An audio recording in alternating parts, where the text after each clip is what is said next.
யார்? சரி, முதல் ஜோடி நிக்கில் மற்றும் பொன்னி. அதை நீ எடுக்கிறியா? இதை நீ எடு, அதை நான் எடுக்கிறேன். நேர்களுக்கு என் இனிய தமிழ் புத்தாண்டு வாழ்த்துக்கள். இன்று சந்திப்போம் நிகழ்ச்சியில் நம் அரங்கத்திற்கு வந்திருப்பவர் நடிகை டீனா. வாங்க நடிகை டீனா, எப்படி இருக்கீங்க? தமிழ் புத்தாண்டு வாழ்த்துக்கள். Hi Singapore. ஹாய் நிக்கில், உங்களுக்கும் இனிய தமிழ் புத்தாண்டு வாழ்த்துகள். ஓ, டைரக்டர் கால் பண்ணாங்களே. மன்னிச்சுக்கோங்க நடிகை டீனா, நமக்கு இருக்கிறதே 2 நிமிஷம். இல்ல நீங்க தொலைபேசி பேசினா அது தொல்லைபேசி ஆயிடும். அதனால அதை கொஞ்சம் ஒதுக்கி வச்சுட்டு நம்ம நிகழ்ச்சிக்கு வாங்க. ஓகே, நிகழ்ச்சியை தொடங்கலாமா? நிச்சயமாக. தில்லை நாயகி என்ற உங்க பேரை எதுக்கு டீனான்னு மாத்திக்கிட்டீங்க? கொஞ்சம் தமிழா இருக்கட்டும் தான் மாத்தி கொஞ்சம். அப்படியா? சரி சரி. நீங்க எவ்வளவு வருஷமா நடிச்சிட்டு இருக்கீங்க? 20 வருஷம் நடித்து கொண்டு இருக்கிறேன். 20 வருஷமா? ஆமா. ஆனா 2 படம் தான் நடிச்சீங்க. 2 படமா? ஓ ஓ, நான் இது வரைக்கும் நடித்த படங்கள் இன்னும் வெளியே வருது நினைக்கிறேன். சரி, பரவாயில்ல. நீங்க நடிப்பு அதுக்கு வரலன்னா என்ன பண்ணிட்டு இருப்பீங்க? நிச்சயமாக நான் முயற்சி போயிட்டு இருப்பேன். இப்ப மட்டும் என்னதான் பண்ணிட்டு இருக்காங்க. சரி, அந்த கோடிய சிவா அந்த படத்துல நீங்க நடிச்ச காட்சியில உங்களுக்கு பிடிச்ச காட்சி எது? பிடித்த காட்சி என்றால் ஒரு பங்களால இருக்கும் ஒரு ஸ்டோரம் இருக்குல்ல, அங்க ஹீரோ அந்த தேர்வு இருப்பாங்கல்ல, அதற்கு பிடித்த காட்சி. ஆனா அந்த காட்சியில ஹீரோ இருந்தாங்க, அந்த கோணி பை இருந்துச்சு. ஆனா நான் உங்களை பார்க்கவே இல்லையே. இல்லையா? நான் கோணிக்குள்ள இருந்தேங்க. கோணி பைக்குள்ள இருந்தேன். கோணி பைக்குள்ள இருந்து நான் பார்த்துக்க மாட்டேன், மன்னிக்கும். சரி, இப்பதான் எனக்கு புரிஞ்சு நீங்க அந்த கோணிக்கு பைக்கு உள்ள இருந்து நடிச்சிட்டு இருந்தீங்க. சரி, நம்ம நேர்களுக்கு நீங்க ஏதாவது சொல்ல விரும்புறீங்களா? நிச்சயமா. எல்லாரும் என் தமிழ் படங்களை நிச்சயமாக பார்க்க வேண்டும். பிறகு இப்ப ஒரு சிங்கப்பூர் தமிழ் படம் வந்திருக்கிறது. அது கூட இந்த கூப்பிட்டாங்க. ஆனா நான் ரொம்ப பிஸியா இருந்தேன். அதனால நான் அடுத்த படத்துக்கு ட்ரை பண்ணி பார்க்கிறேன். ஓ, டைரக்டர் இன்னொருத்தி கால் பண்ணுறாங்களே. ஹலோ, நன்றி நடிகை டீனா. நேரிலே நம்புறது மாதிரியா இருக்கு. நடிச்சதே 2 படம், இதுல வேற ரொம்ப பிஸி. சரி, இதெல்லாம் நமக்கு எதுக்கு? இந்த நிகழ்ச்சி ஒரு முடிவுக்கு வருகிறது. மீண்டும் உங்களை சந்திக்கும் முறை உங்களிடம் விடைபெறுவது உங்கள் நிக்கில் வெங்கடேஷ். தலை வலிப்பா.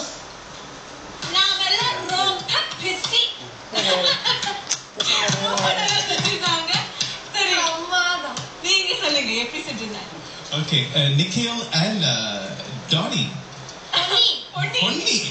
Ponni. Sorry. Nikhil and Ponni. அந்த கோணி பையில Nikhil and Ponni. Okay, நல்ல கான்செப்ட் தான். எப்போதுமே இந்த தொலைக்காட்சி படைப்பாளர் ஒரு நடிகை அப்படிங்கறது வந்து எத்தனை தடவை தான் செஞ்சாலும் அழுக்காத ஒரு கான்செப்ட் இது. அதனால நல்ல கான்செப்ட். ஒவ்வொரு வசனமும் மறக்காம சொல்லியிருந்தாங்க. அதை உண்மையிலேயே பாராட்டணும். பயப்படாம பண்ணியிருந்தாங்க, பாராட்டணும். ஆனா என்னன்னா இன்னும் கொஞ்சம் எனர்ஜி வேணும், இன்னும் கொஞ்சம் துடிப்பு வேணும். டைமிங் ரொம்ப ரொம்ப முக்கியம் நகைச்சுவையில. இன்னும் கொஞ்சம் விறுவிறுப்பு வேணும்.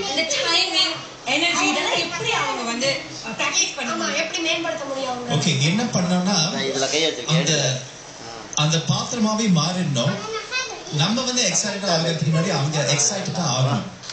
அதுல அந்த அளவுக்கு ஈடுபாடு வேணும். அந்த அளவுக்கு அவங்க அப்படியே நேசிக்கணும். அவங்க செய்கிற கதாபாத்திரத்தை என்ஜாய் பண்ணணும்.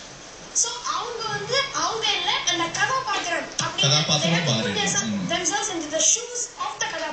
ஆமா. இப்போ வந்து அடுத்து இன்னொரு ஜோடி வராங்க நடிக்கிறதுக்கு. நீங்க தயாரா? தயார், எப்போதும்.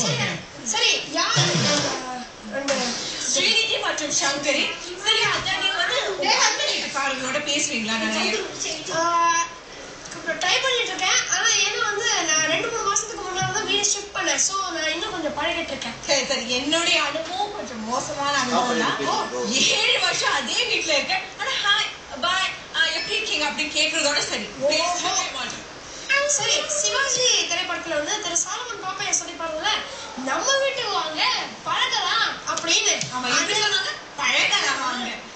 அதே மாதிரி வாங்க பழகலாம் அப்படின்னு சொல்லிட்டு ஒரு இயக்கத்தை தொடங்கினாதான் சரி வரும்.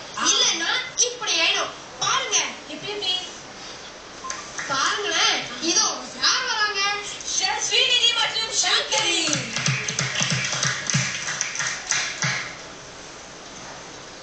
அப்பா என்ன வெளியில இந்த பிள்ளைங்களை போட்டா வர மாட்டேங்கிறாங்க.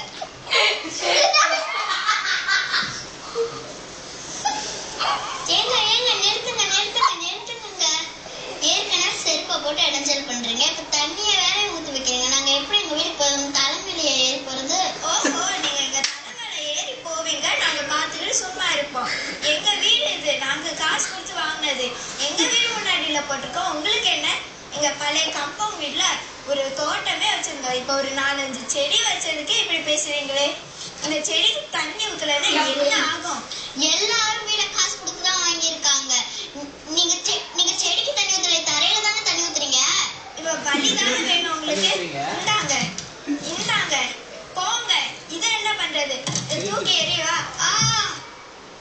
நீங்களே தண்ணி ஊத்தி நீங்களே விழுந்துட்டீங்களே. மற்றவங்க இருந்தாங்கன்னா அவங்களுக்கு என்ன ஆகுறது? மன்னிச்சிடுங்க, நம் அரசு மற்ற இனத்தவர்களுடன் ஒற்றுமையாக இருக்க வேண்டும் என்று கூறுது. ஆனா நம் இருவரும் ஒரே இனம். இப்படி சண்டை போட்டால் எப்படி? நான் சொன்னதை கேட்டதுக்கு ரொம்ப நன்றி. இதுக்கு எங்க நன்றி? இது என்ன எங்களுக்கு மட்டும் கட்டப்பட்ட பாதையா? நம் அரசு எல்லோருக்கும் தான் இந்த பாதையை கட்டி இருக்கிறது. நான் இனிமே என் செருப்பலை ஒழுங்காக வைக்கிறேன், தண்ணிய ஒழுங்கா ஊத்துறேங்க. சரிங்க, இன்னைக்கு காலையில நான் நீங்களும் வர்றீங்களா? அப்படியா? அங்க என்ன புதுசா நடக்குது? என்னங்க இப்படி கேட்டுட்டீங்க? இன்னைக்கு குடும்ப தின விழாங்க. அங்க வசந்தத்துல இருக்கிறவங்க எல்லாம் வர்றாங்க. நீங்க வர்றீங்களா? அப்படியா? அவங்கள பார்க்க எனக்கு ரொம்ப ஆசையா இருக்கு. இப்பவே கிளம்புவோம், வாங்கங்க.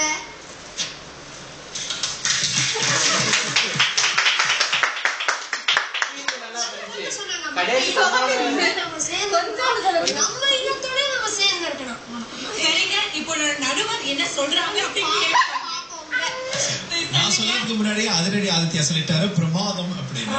சோ அதிரடி ஆதித்யாவோட கருத்துக்கு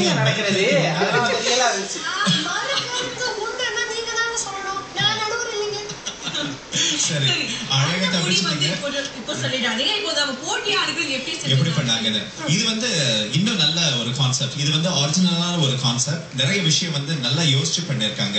ஆனா இன்னும் கொஞ்சம் நல்லா நடிச்சிருந்திருக்கலாம் அப்படின்னு தோணுது. ஏன்னா நல்ல நாடகம் வந்து நல்லா எழுதப்பட்டிருக்கு. வசனங்கள் நடிக்க மட்டும் சரி, இப்போ ஒரு சில நாடகம் நல்லா எழுதப்பட்டிருக்குது. நாம எல்லாரும் ஆவலோட காத்துக்கிட்டு இருக்கிறோம் முடிவுக்காக.